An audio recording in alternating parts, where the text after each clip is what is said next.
So, I was thinking about the direction I want this team to go in. I was looking at our three young guys. We have a rookie Trevor Ariza, a 24-year-old Tyson Chandler, and a young Jamal Crawford.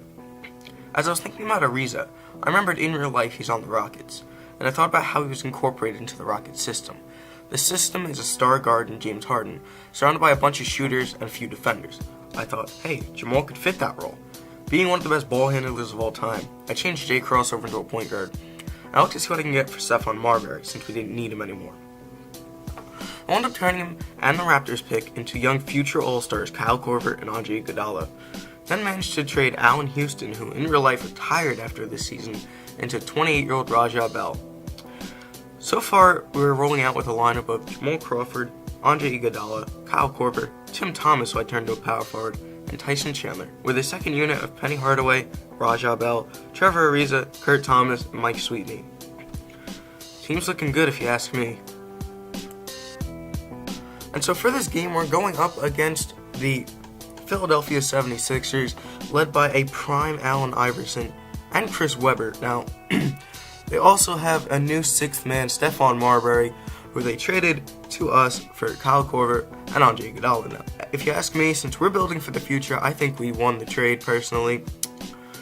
But, yeah, so I'm not really going to be talking too much about the gameplay here. You guys can just have that in the background. I'm going to be talking about the team. So, I think that we do have potential as a team.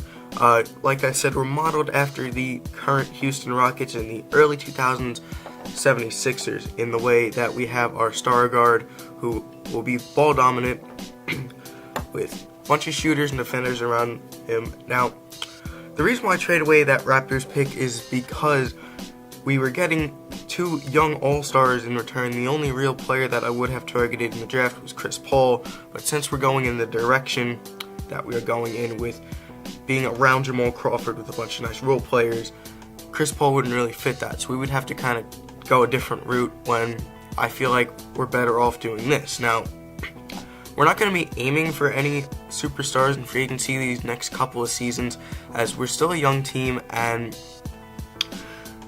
it could mess with our system. But if we have the opportunity to sign a top caliber player, of course we are going to go ahead and pull the trigger on it. But I think that looking for some 3-and-D players and, maybe some more rebounding in free agency wouldn't hurt. Maybe trading for a later pick that could develop into a decent role player, again, wouldn't hurt. But I think this team does have potential as a real force in the East. This is the time period where it was a very weak Eastern Conference, and it was known as a very weak Eastern Conference. So maybe not this season, but in the next season or two, we could steal a top 4 seed and somehow make a playoff push. I still feel like we could use, in the way that Houston has its two great it really is two six-mans in the way that they have Eric Gordon, Lou Williams. I think that having another bench option as like a primary option would definitely be nice to pick up.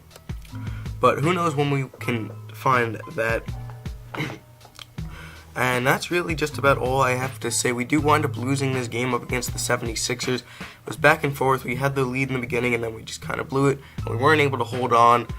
We almost had a nice little run, but we just couldn't get some of those lucky bounces. So that's all I really have to say. If you guys have any suggestions for who we should go after in free agency or who we should trade for towards the deadline, please let me know in a comment down below. And that's just about all I have to say. Peace.